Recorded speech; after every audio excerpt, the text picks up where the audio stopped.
Sound. What is it? Where does it come from? How does it define us? How does it emote us? These are some of the questions I will be investigating today as we look at some of the greatest sound designers to ever grace the film industry. This is Thommy Investigates.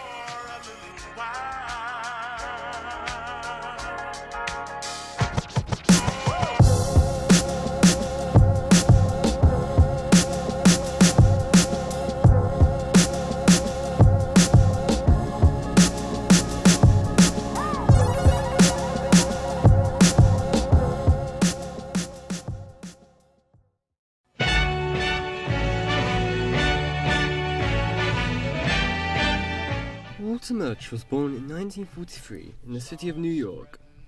As a young boy, he spent his time experimenting with sound recording and layering. He graduated from Johns Hopkins University in 1965 with liberal arts.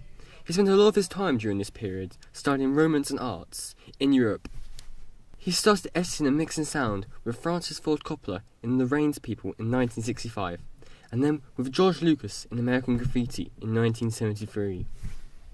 He then worked on the Godfather trilogy, which was a massive cinematic hit, and then in The Conversation in 1964, which won him his first Academy Award nomination. His most famous work, though, was in Apocalypse Now. Released in 1979, it follows the story of a CIA operative in Vietnam hunting down a mad general who has taken over a native tribe and become their demigod. He innovated the term sound designer for this film, which was the first film to use an automated console to mix.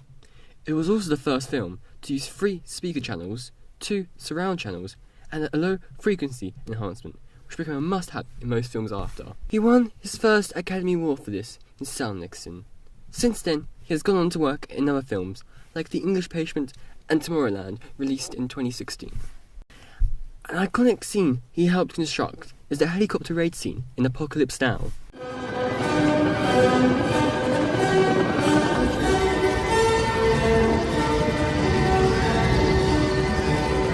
Here we see the use of the song Ride of the Valkyries, a piece based off the charge of a cavalry unit.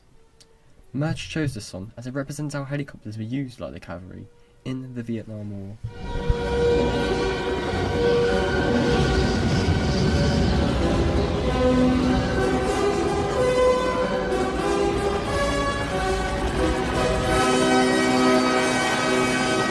Murch made most of the helicopter sounds using synthesizers. In the film, you can see he uses different sounds of a helicopter for different shots to pay attention to a certain item or to create a feel of being inside or outside the helicopter. Murch claims to have made a Lego helicopter, in which together it mimics the sound of a helicopter, but you could also take it apart to only show certain bits when needed. For the scene, he layered in many sounds. These were the sun, the helicopter and the small arms, which were one layer, then the artillery sound, vocals, which were another, and finally the sound of fire and leaves blowing around and people screaming, which was the final layer.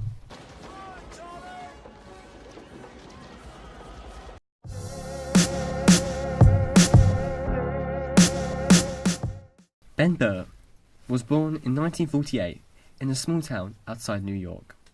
He is considered a massive pioneer in sound design, especially in the sci-fi fiction and fantasy film genres.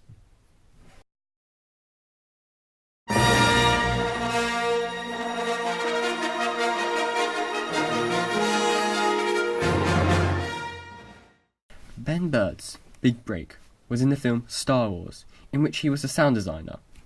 After gaining international recognition for his work in it, he went on to work in famous films like the Indiana Jones trilogy, E.T., the Star Wars prequels, WALL-E, Up, and the new Star Trek remakes.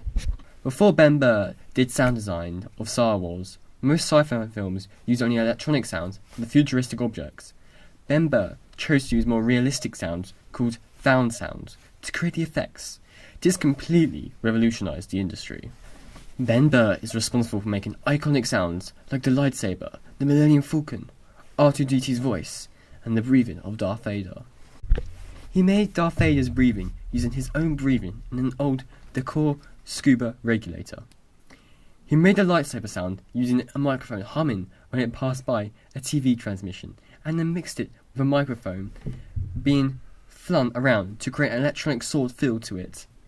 The laser bolt sounds were made by placing a mic in a slinky and dropping it quickly. You then amplify it to get an iconic sound of a laser blaster. Another sound Ben Burtt made from an iconic scene from Star Wars is the hyperdrive when it malfunctions.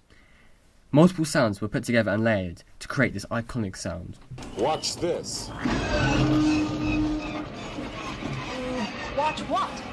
The sound layered for this sound effect were a starting 1920 biplane, an airjet, an arc light motor starting, a mechanical gun in a tank, and a broken pipe. When put together and layered, they create this iconic sound. So as we can see, Burtt and Murch are responsible for much of the work in sound design in the mid-70s and 80s. Thanks to their work then, much of what they did can be seen in the modern film industry, despite the technological advancements. Their choices to create sounds from common objects in the real world to create sounds from another world by layering and mixing them have been revolutionary to the film industry. Murch's work in modern sound design paved the way for Burtt's work in Star Wars, in which he created many of the iconic sounds and ideas we can now see in the film industry. Without this breakthrough in sound design, many of the iconic films we know today, like Star Wars, will not have them immersive sounds which are able to grab the viewer in so well and making it feel so real to the ears. This is why these two characters have been so important in revolutionising the sound industry in films and introducing the concept of a sound designer. This was Thommy Investigates. Thank you for watching.